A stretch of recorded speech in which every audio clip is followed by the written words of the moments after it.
ఈ రోజు అన్నమయ్య జిల్లా పీలేరు నియోజకవర్గం కలికిరి మండలం శ్రీనివాసరావు జూనియర్ కళాశాలలో ఎంబీఎస్ రాయలసీమ అధ్యక్షులు మలతోటి నరేష్ ఆధ్వర్యంలో ఘనంగా బ్లాక్ టీ జరిగింది. ఈ సందర్భంగా వారు మాట్లాడుతూ ఫిబ్రవరి 14 అంటే ప్రపంచవ్యాప్తంగా వాలంటైన్స్ డే జరుపుకుంటారేమో తెలియదు, కానీ భారతదేశ చరిత్రలో మాత్రం ఇది ఒక చీకటి రోజు అని అన్నారు.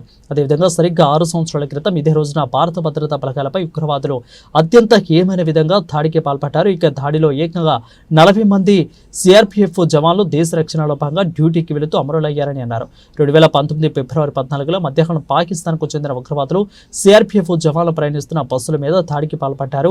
ఈ కార్యక్రమంలో శ్రీనివాస జూనియర్ కళాశాల ప్రిన్సిపల్ కాదర్ బాషా, అధ్యాపకులు మహేష్, విద్యార్థులు పెద్ద ఎత్తున పాల్గొన్నారు. అందరికీ నమస్కారం. నేను మీ మల్తోటి నరేష్ కుమార్ని.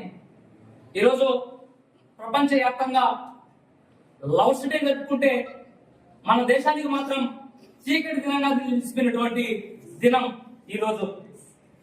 గత 2019లో ఫిబ్రవరి 14వ తేదీన కొంతమంది పాకిస్తాన్ ఉగ్రవాదులు మన దేశంపై మూకుమ్మడిగా దాడి చేసి 43 మందిని హతమార్చినటువంటి దినం ఈరోజు. కావున విద్యార్థులు అందరూ వాళ్ళ త్యాగాన్ని వృధా చేయకుండా, వాళ్ళ త్యాగాన్ని మర్చిపోకుండా మీరంతా దేశం మనకేమిచ్చిన దానికన్నా దేశానికి మనమే చేద్దామని చెప్పి ఒక నినాదంతో మీరు తమ్ముళ్ళు కానీ చెల్లెళ్ళు కానీ పాసాలకు మీ పల్లెకు మంచి పేరు తెచ్చి పెట్టాలని చెప్పి ఈ దేశాన్ని మన దేశం పేరు నిలబెడతామని చెప్పి ప్రతి ఒక్కరిని ఏడుకుంటూ మీ నరేష్ వాళ్ళకి జవాన్ల కోసం 2 నిమిషాలు నివాళులర్పిద్దాం.